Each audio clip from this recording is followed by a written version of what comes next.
In both cities, Mexico City and Rio de Janeiro particularly, they are big cities.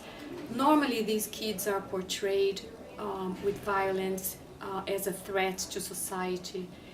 Most of the time they are seen as drug addicts, as kids that will be assaulting people on the streets.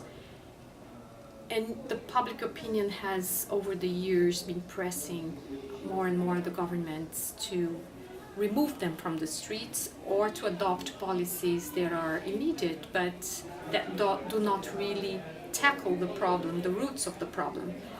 Our goal at CESP and also CODENI in Mexico is to really start a campaign working with the media, working with our networks interested in children and youth, to look at these children raising the humanity in these people. We, for many years, have interviewed hundreds and hundreds of these children. For over 20 years, I have been carrying out projects, doing research, listening to their life stories and their families.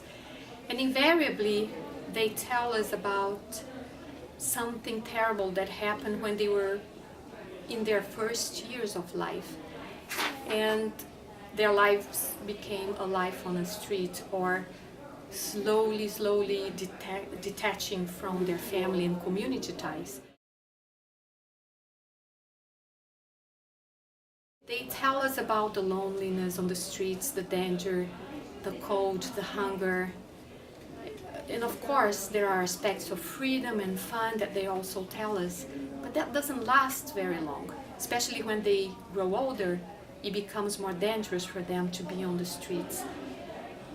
And when they want to leave the streets, that becomes a huge challenge for them. It's almost like they say, we don't trust anyone anymore. We get so used to living on the streets. It's almost impossible to imagine being in a room with 4 walls. So here what we want to do is, for one side, is to help people to look at them differently, to look at them as children and young people that they are, to look at their hearts, even though they're not well dressed, even though they do take drugs, even though they very often lost their path moving out of their homes, to help us really think of strategies that will work to support their families or find families where they could fit before they lose their family ties, or before those ties become so fragile that it looks like they don't have a home to go anymore.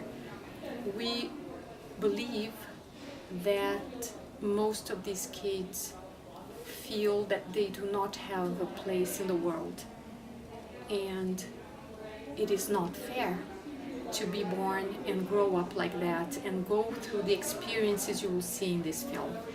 I would like very much and hope that this film will strengthen our efforts to rethink those policies, to help people embrace the cause with us, so that we can find better places, better opportunities for all our children in our countries.